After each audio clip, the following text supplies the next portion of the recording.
Now, Micheal Mandel is an author and a professor of international law at Osgood Hall Law School.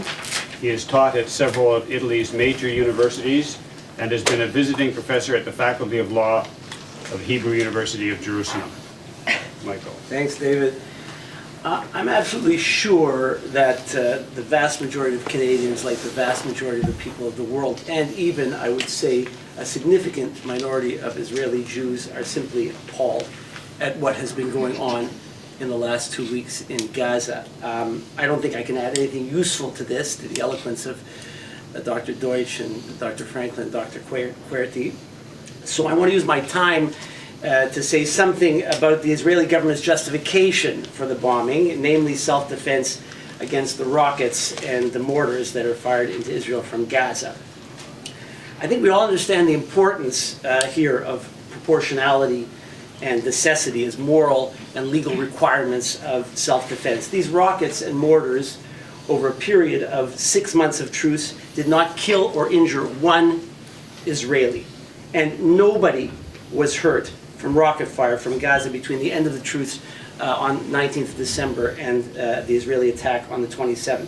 The entire period of June 2004 to the start of hostilities this December, which was when the rocket attack started, rocket fire killed a total of 14 Israelis. Now that's a tragedy.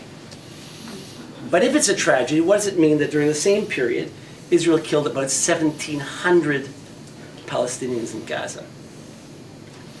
So everybody understands, I think, here that it's disproportionate to kill 700 Palestinians, including 219, which is the number they just cited, children, and wound more than 3,000 to protect against this really minimal threat the rockets represent. Even more important in self-defense, legal and moral, is the question of necessity. I think it's clear to everyone that there were many diplomatic alternatives open to Israel, mainly to end the blockade and the siege on the Gaza Strip, to avoid a resumption of these hostilities. The problem with these alternatives is it seems they would not have solved the purely political objectives of Israel to address the purely political threat that Hamas was and the political goal of crippling Hamas, if not eliminating it entirely, as a political adversary. And then there's the other political objective of this war, showing toughness in Kadima and Avodah by Tzipi Livni and Ehud Barak to meet the even tougher and more intransigent attitude of Netanyahu and Likud in the current election campaign.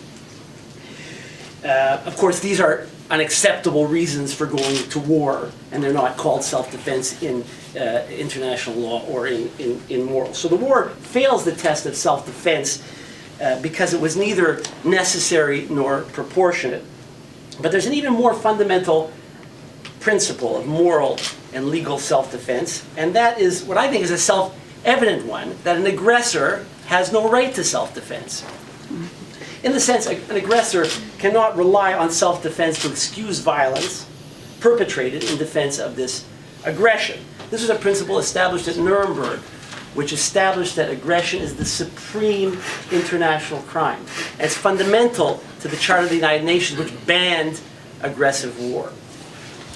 Now, the government of Israel, as we know, and America and their allies, including, shamefully, Canada, have tried to portray Hamas as the aggressor, and the mass media, unfortunately, have faithfully parroted this line, but it's the exact opposite of the situation.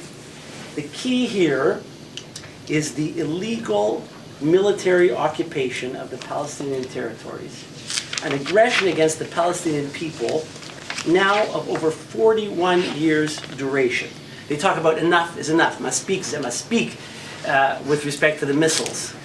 But I think that 41 years is enough for an illegal military occupation.